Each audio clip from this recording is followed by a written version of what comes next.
কিন্তু আগেরবার তো দেখলাম অভিষেক ব্যানার্জি আপনার উপর ডিম ফেললো, আপনি ডিম খেয়ে অ্যান্টাসিড খেয়েছিলেন বোধহয়, এত ডিম খেয়েছিলেন।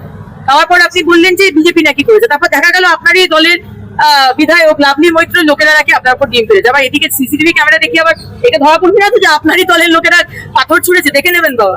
যখন মমতা বন্দ্যোপাধ্যায় মুখ্যমন্ত্রী ছিলেন, স্বরাষ্ট্রমন্ত্রী ছিলেন, পুলিশ মন্ত্রী ছিলেন, অভিষেক ব্যানার্জি সকল কখনো 2 নম্বর কখনো 1 নম্বর পুলিশ প্রশাসনকে তিনি চালান করতেন, তখনই অভিষেক ব্যানার্জি কেন চুপ থাকতেন? যখন সরকারি সম্পত্তি, আমাদের ট্রেন, আমাদের বাসে পাথর ছোড়া হতো, প্রতিবাদের নাম করে অনেক মানুষকে আহত করে বিভিন্ন সরকারি সম্পত্তি ধ্বংস করা হতো, সরকারি সম্পত্তি আমাদের ট্রেন বাসগুলোতে, সেখানে বাচ্চা অসুস্থ রোগী, করমন্ডল এক্সপ্রেসে অসুস্থ রোগীর পরিজনরা ছিল, সেখানে যখন পাথর ছোড়া হতো তখন অভিষেক ব্যানার্জি কেন একবার পাথরটা তখন নিজের ঘরে পড়েনি বলে? কলকাতা শহরের বেশিরভাগ 80% নাকি বাংলাদেশের ট্রান্স, তারা নাকি ওই আমাদের ফর্মে, এসআইআর এর ফর্মে তারা লিখছে তাদের মায়ের নাম, তাদের গুরুর যে নাম। গুরু তো তোমার মা হতে পারে না। আমি দীক্ষিত রামকৃষ্ণ মিশনে, আমি যে মহারাজের থেকে দীক্ষিত সেটা আমার বায়োলজিক্যাল ফাদার নয়, বায়োলজিক্যাল মাদার নয়, কিন্তু তারা ওইখানে লিখছে যে তাদের গুরুর নাম, তাদের যে গুরু হয়। এগুলো চলতে পারে না, এই চালাকে এগুলো চলতে দেবো না, যা হয়ে গেছে হয়ে গেছে। অভিষেক ব্যানার্জি, মমতা ব্যানার্জি এবং টিএমসি কত রকমের যে দুর্নীতি করেছেন, কত রকমের চুরি, কত রকমের যে মানুষকে ঠকানো, এটা আপনাদের কাছে এখন আবার শুনছি যে একটা হোমিওপ্যাথি ডাক্তার কি করে অ্যালোপ্যাথি একজন নয় অনেকজন, একাধিকজনকে নিয়ে, এবং সেই সেবাশ্রয় এ নিয়ে কত নাটক, কত অ্যাডভার্টাইজমেন্ট, মানে হোর্ডিং এর পর হোর্ডিং, কিন্তু কমপ্লিটলি ক্রাইম। মানে হোমিওপ্যাথি ডাক্তারকে দিয়ে আপনি হোমিওপ্যাথি ওষুধ দিন, অ্যালোপ্যাথিক প্রেসক্রিপশন করা হয়। হোমিওপ্যাথি ডাক্তারকে দিয়ে কি করে অ্যালোপ্যাথি ওষুধ দিতে পারে? দেখুন, অভিষেক ব্যানার্জি সেবাশ্রয়ে হোমিওপ্যাথি ডাক্তার থাকতে পারেন, তিনি হোমিওপ্যাথি ক্যাম্প করতে পারতেন, কিন্তু তাকে সাজিয়ে নিয়ে গেছে হয়তো কার্ডিওলজির ডাক্তার বলে, কাউকে নিয়ে গেছেন নেফ্রোলজির ডাক্তার বলে, কাউকে আয়ুর্বেদ করে তাকে বলেছেন, মানে বিভিন্ন তাদেরকে বলতে পারতেন আয়ুর্বেদিক ডাক্তার, যার যেটা পরিচয় সেটাই করুক, কিন্তু বিভিন্ন ভাবে যে মিসরিপ্রেজেন্টেশন করতে, এবং তার সাথে সাথে বিভিন্ন সরকারি হাসপাতালে বলপূর্বক মেডিকেল কলেজ থেকে পিজিটিদের তুলে নিয়ে চলে যেত, জুনিয়র ডাক্তারদেরকে তুলে নিয়ে চলে যেত, প্রিন্সিপালদেরকে অপব্যবহার করতো, সরকারি ক্ষমতার অপব্যবহার করতো, এবং ওষুধের সোর্স কি সেটাও একটা বড় প্রশ্ন। তো এগুলো সবই প্রকাশ্যে আসছে, এবং আগামী দিনে আরো অনেক কিছুই সামনে আসছে। মাননীয় মুখ্যমন্ত্রী খুব ক্লিয়ারলি বলে দিয়েছেন যে যে ভুয়ো শংসাপত্র নেবে আর যে ভুয়ো শংসাপত্র দেবে তার স্ট্রিক্ট থেকে স্ট্রিক্টেস্ট পানিশমেন্ট সরকার দেবে, সেটা সরকার এনশিওর করবে। এই যে সীমান্তবর্তী জেলাগুলোতে যে এত ভুয়ো জন্ম শংসাপত্র ছড়িয়ে গেল, সেগুলো পুরো তদন্ত হবে, এবং ভুয়ো শংসাপত্র দিতে হচ্ছে কেন? তারা কি আমাদের নাগরিক নয়? তারা কি বাইরে থেকে এসেছে? সেগুলো বিষয়গুলো দেখতে হবে, কেন দিতে হচ্ছে। এসআইআর যেই শুরু হলো দেখা গেল ব্যাকডেটেড শংসাপত্র দেওয়া হচ্ছে, এগুলো তো চলতে পারে না, আর এগুলো চলতে দেবো না। আমরা পদ্ধতি বার করবো, মাননীয় মুখ্যমন্ত্রী আছেন, উই উইল নট অ্যালাউ। আপনারা যে অনুপ্রবেশের অভিযোগ করছিলেন সেটা তো তারই প্রমাণ। অনুপ্রবেশ অনেকভাবে হয়েছে, যে এটা এক ধরন ভাবে হয়েছে। কালকে আমি ট্রান্সজেন্ডারদের সাথে বসেছিলাম, ট্রান্সদের সাথে, তারা বলছে যে কলকাতা শহরের বেশিরভাগ 80% নাকি বাংলাদেশের ট্রান্স। ভাবা যায়? তারা নাকি, আমি মাননীয় মুখ্যমন্ত্রীর কাছে এই বিষয়টি জানাবো, তারা নাকি ওই আমাদের ফর্মে, এসআইআর এর ফর্মে তারা লিখছে তাদের মায়ের নাম, তাদের গুরুর যে নাম।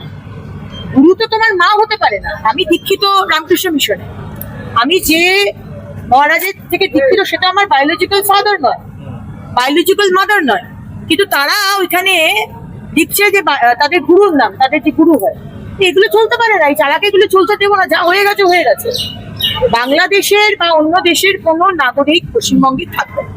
দিদি, সেবাশ্রয় ক্যাম্পে হোমিওপ্যাথিক চিকিৎসকদের দিয়ে ট্রিটমেন্ট করা হয়েছিল এমন অভিযোগ অভিষেক ব্যানার্জির বিরুদ্ধে, 10 জনের বিরুদ্ধে বিষ্ণুপুর থানায় অভিযোগ দেয়।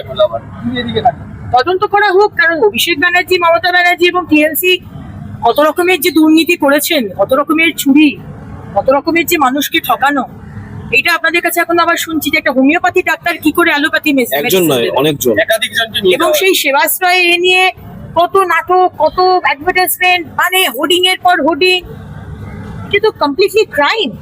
মানে হোমিওপ্যাথি ডাক্তারকে দিয়ে আপনি হোমিওপ্যাথি ওষুধ দিন, অ্যালোপ্যাথিক কিন্তু প্রেসক্রিপশন আপনি করা হয়। হোমিওপ্যাথি ডাক্তারকে দিয়ে কি করে অ্যালোপ্যাথি ওষুধ দিতে পারেন? জুনিয়র ডাক্তারদের নিয়ে যাওয়া হয়েছিল স্টুডেন্টদেরকে। এগুলো তো খুবই অন্যায়, এবং তদন্ত হোক, শাস্তি হোক অভিষেক ব্যানার্জি, মমতা ব্যানার্জি যদি তারা এইসব বিষয়ে দোষ করে থাকে। শেষ প্রশ্ন দিদি, অভিষেক ব্যানার্জির বাড়ি লক্ষ্য করে আজকে ইট ছোড়া হয়েছে, একজন ব্যক্তি সিসিটিভি ফুটেজে দেখা গেছে। গতকালের ঘটনা, উনি একটা সিসি ক্যামেরা ফুটেজ প্রকাশ করেছেন নাকি ওনার বাড়িতে পাথর ছোড়া, বাইকে করে এসে পাথর ছোড়া। দেখুন, এগুলো আমি একদমই সমর্থন করি না, আমাদের পার্টি, আমাদের সরকার একদম সমর্থন করে না। তদন্ত হোক, যদি তদন্ত করে দেখা যায় তো দেখবে, কিন্তু আগেরবার তো দেখলাম অভিষেক ব্যানার্জি আপনার উপর ডিম ফেললো, আপনি ডিম খেয়ে অ্যান্টাসিড খেয়েছিলেন বোধহয়, এত ডিম খেয়েছিলেন। পাওয়ার পর আপনি বললেন যে বিজেপি নাকি করেছে, তারপর দেখা গেল আপনারই দলের বিধায়ক লাভলি মৈত্রের লোকেরা নাকি আপনার উপর ডিম ফেলেছে। আবার এদিকে সিসিটিভি ক্যামেরা দেখি আবার এটা ধরা পড়বে না তো যে আপনারই দলের লোকেরা পাথর ছুঁড়েছে, দেখে নেবেন বাবা। আচ্ছা, কলেজ স্কোয়ার বইপাড়া ঐতিহ্যশীল, সেটাকে রিভ্যাম্প করার কথা বলেছেন আপনি। হ্যাঁ। সেটা কিভাবে হবে এবং সেই আশেপাশে কিভাবে করবেন, কি প্ল্যানিং? আমরা কলেজ স্ট্রিটটাকে সুন্দর করে সাজাবার চেষ্টা করছি, যেভাবে লন্ডনে কলেজ অক্সফোর্ড স্ট্রিট আছে, সেই অক্সফোর্ড স্ট্রিটের মতো একটা বই পড়ার জগৎ। সেখানে কোনো গাড়ি ঘোড়া ঢুকবে না, নো ভেহিকল জোন হবে। দূর থেকে আপনার গাড়ি রেখে দিতে হবে, ওখানে সাইকেল থাকবে, সাইকেল করে আপনারা আসবেন, ওই চত্বরটাতে সাইকেল করে ঘুরতে পারবেন। যারা বয়স্ক মানুষ তাদের জন্য ব্যাটারি কার করবো। রাস্তাটা হবে পুরো কবল স্ট্রিট, যেরকম অক্সফোর্ড স্ট্রিটে আছে। দোকানগুলো একই ধরনের হবে, একই রকম সাজানো হবে, একই রকম স্ট্রাকচার। আর আশেপাশে যে রেলিং গুলো, পুরোনো দিনের যে রেলিং গুলো আছে সেগুলো সুন্দর করে সাজানো। ল্যাম্পপোস্ট যেগুলো হবে সেগুলো পুরোনো দিনের কলকাতায় সেই স্টাইলে বানানো হবে, এবং বেঞ্চেস থাকবে। ছেলেমেয়েরা বই পড়বে, কোনো আওয়াজ হবে না, গানও শুনতে হয় কানে হেডফোন লাগিয়ে শুনবে। ক্যাফে থাকবে, ফ্রি ওয়াইফাই করে দেবো। আমাদের সব থেকে বড় বইমেলা ভারতবর্ষে পশ্চিমবঙ্গে হয়। আমরা বাঙালিরা সব থেকে বেশি বই পড়ি, কিন্তু সেই চলটা কমে যাচ্ছে। আমাদের আগামী জেনারেশন খুব বেশি বই পড়ছে না, তাই অনেক ফোন, টিভি, বিভিন্ন ডিজিটাল অ্যাট্রাকশনে চলে যাচ্ছে। সেটা ফিরিয়ে আনতে হবে, বইয়ের কোনো অল্টারনেটিভ হয় না। সেটা কি কলেজ স্কোয়ারের পার্কটার ভেতরে নাকি বাইরে? তো প্রবল যানজট বা এই ধরনের। সেটাই তো সাজিয়ে সেই জায়গাটা, যানজটের জায়গাটাতে কোনো গাড়ি ঘোড়া ঢুকবে না। আমরা অন্য রাস্তা করব, অন্য রাস্তা দিয়ে যাওয়া আসা হবে, ওই রাস্তা দিয়ে যাওয়া আসা হবে না। শুধু সাইকেল, ব্যাটারি কার আর ট্রাম, নো পলিউশন জোন হবে। ভালো। অভিষেক বন্দ্যোপাধ্যায়ের সেবাশ্রয়ে হোমিওপ্যাথি ডাক্তারকে পাওয়া যাচ্ছে।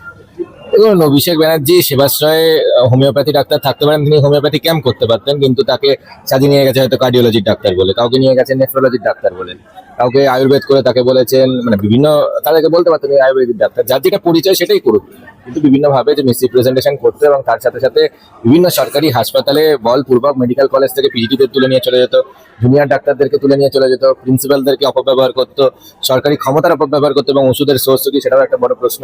তো এইগুলো সবই প্রকাশ্যে আসছে, এবং আগামী দিনে আরো অনেক কিছুই সামনে আসবে। কিন্তু গুরুত্বপূর্ণ কেসে ইন্টার্ন ব্যবহার করা হচ্ছে, এটা কি ঠিক? দেখুন, ইন্টার্নদের কাজ মেডিকেল কলেজের ভেতর, এবং সিনিয়র ডাক্তারের পরামর্শে তার রোগী দেখা, এটা তার কাজ। কিন্তু ইন্টার্নদেরকে দিয়ে বলা হতো যে আপনি যদি এই কাজটা না করেন, অভিষেক ব্যানার্জি সেবাশ্রয় না করেন, আপনি কমপ্লিশন পাবেন না। যে থ্রেট কালচার চলতো, জুনিয়র ডাক্তাররা বারবার এই নিয়ে মুখ খুলেছিলেন, এবং আমাদের সেই সময় এটা দুর্ভাগ্য যে আপনাদের বিভিন্ন মিডিয়াতে সেইভাবে কিন্তু বিষয়গুলো প্রকাশ্যে আসেনি। জুনিয়র ডাক্তাররা যখন মুখ খুলতো, অনেক মিডিয়া চুপ থাকতো। এখন বাস্তবে সবকিছু প্রকাশ্যে আসছে, তখন দেখতে পাচ্ছেন। একটাকে অভিষেক হেল্পলাইন নাম্বার চালু। 2 মাস অতিক্রান্ত, এখন এক ডাকে অভিষেক বন্দ্যোপাধ্যায় ফোন করা হচ্ছে, ফোন বেজে যাচ্ছে, দলের কর্মী সমর্থকরাই বলছে উনি ভুলে গেছেন যে উনি এমপি। আসলে উনি এমপি হওয়ার জন্য তো একটা স্বচ্ছ নির্বাচন দরকার। উনি নির্বাচনে যেভাবে করে লুটপাট করেছিলেন, সেলটেপ লাগিয়েছিলেন 7 লাখ মার্জিনে জেতার জন্য, একটা যে মানে জয় পরাজয় সবই থাকতে পারে, কিন্তু মানুষের বিভিন্ন ভাবে ভোটাধিকার কেড়ে নিয়ে নিজের জয়কে স্থাপিত করা, এই যে অন্যায় তিনি করে গেছিলেন, সেটা এখন উনি একজন বুঝতে পারছেন না যে তিনি এমপি। খেটে এমপি হতেন, মানুষের ভোটে যদি এমপি হতেন, তাহলে তাকে এখন এক ডাকেই পাওয়া যেত। দাদা শান্তিনিকেতন, অভিষেক বন্দ্যোপাধ্যায়ের বাড়ি শান্তিনিকেতনে কোনো একজন যুবক হেলমেট পরে বাইক নিয়ে এসে হামলা করছে, এই ছুটছে, তেমন ছবি দেখেন। দেখুন, দীর্ঘদিন ধরে যখন মমতা বন্দ্যোপাধ্যায় মুখ্যমন্ত্রী ছিলেন, স্বরাষ্ট্রমন্ত্রী ছিলেন, পুলিশ মন্ত্রী ছিলেন, অভিষেক ব্যানার্জি সকল কখনো 2 নম্বর কখনো 1 নম্বর পুলিশ প্রশাসনকে তিনি চালান করতেন, তখনই অভিষেক ব্যানার্জি কখনো চুপ থাকতেন যখন সরকারি সম্পত্তি, আমাদের ট্রেন, আমাদের বাসে পাথরছোড়া হতো, প্রতিবাদের নাম করে অনেক মানুষকে আহত করে বিভিন্ন সরকারি সম্পত্তি ধ্বংস করা হতো।